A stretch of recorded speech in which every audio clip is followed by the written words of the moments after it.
अस्सलामुअलैकुम फ्रेंड्स, उम्मीद करता हूँ आप सब खैरियत से होंगे। तो फ्रेंड्स, आज आपसे बहुत ही अहम न्यूज़ शेयर करने जा रहा हूँ। Friends, services and general administration में असिस्टेंट की असामियाँ खाली हैं।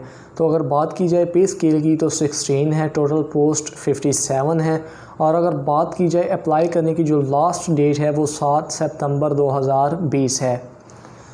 एजुकेशन की अगर बात की जाए तो ग्रेजुएशन, जिसमें कम से कम जो है आपकी वो सेकंड डिवीज़न होनी चाहिए। इन असामियों के लिए मर्द और ख़वातीन दोनों अप्लाई कर सकते हैं। और अगर बात की जाए एज लिमिट की मर्द की तो 18 से 30 साल एज लिमिट इसकी रखी गई है। और अगर ख़वातीन की बात की जाए तो 18 से 33 साल एज लिमिट रखी गई है। इसके बाद जो डोमिसाइल है वो पंजाब का होना चाहिए, यानी कि जिनका डोमिसाइल पंजाब का है वो अप्लाई इन असामियों के लिए कर सकते हैं।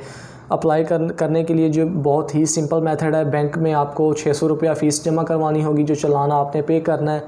इसके बाद आप ऑनलाइन अप्लाई इसके लिए कर सकते हैं।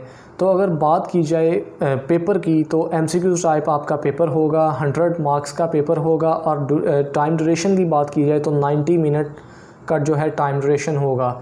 और सिलेबस की बात की जाए तो general knowledge, Pakistan, studies, current affairs, Islamiat, गैर मुस्लिम के लिए अखलाकियात, जियोग्राफ़ी, बुनियादी रियाजी, इंग्लिश, उर्दू, रोज़मर्रा साइंस और कंप्यूटर साइंस के जो रिलेटेड क्वेश्चंस हैं वो इनमें शामिल होंगे। तो फ्रेंड्स, ये थी हमारी आज की वीडियो। पसंद आई हो तो लाइक करें और शेयर करें, और मेरे YouTube channel Malik science academy को सब्सक्राइब करें। तो मिलते हैं फ्रेंड्स नेक्स्ट वीडियो में, तब तक के लिए अल्लाह हाफ़िज़।